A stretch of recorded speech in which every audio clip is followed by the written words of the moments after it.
అప్పగించుకుందాం. దేవా తండ్రి, ఈ సంవత్సరం నాయన ప్రభువా నాయన ఒక అరగంట ఎక్కువ చేస్తానయ్యా, లేకపోతే ప్రభువా తండ్రి సమయం ఉన్నప్పుడల్లా మోకాళ్ళు వేస్తానయ్యా, నా కుటుంబం కొరకు, నా బిడ్డల కొరకు, నా కొరకు ప్రభు ప్రార్థన చేస్తానంటే ఆ ప్రార్థన బట్టే మనల్ని దేవుడు ఏం చేస్తాడంటే వృద్ధులోకి నడిపిస్తాడు, అభివృద్ధిలోనికి నడిపిస్తాడు.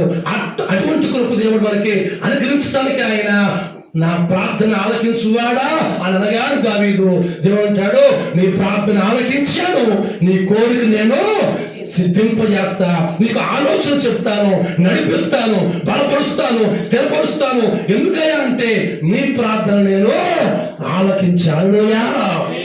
ఆయన ప్రార్థన ఆలకించేవాడు. అరణ్య యాత్రలో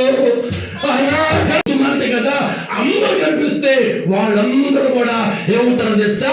దీవించబడతారు.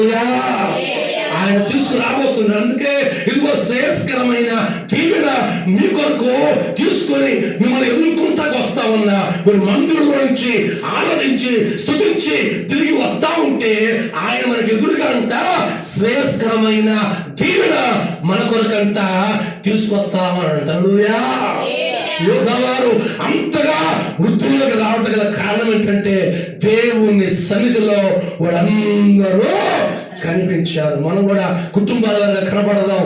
ఈ యొక్క సంవత్సరం అంతా కూడా దేవుని కనిపించి దేవుణ్ణి గట్టిగా అడుగుదాం. దేవా, నేను నా కుటుంబం నీ సన్నిధిలో కనిపించామయ్యా, నన్ను వృద్ధిలోకి తీసుకురా అంటే ఖచ్చితంగా ఆయన మనల్ని వృద్ధిలోకి తీసుకొస్తాడు.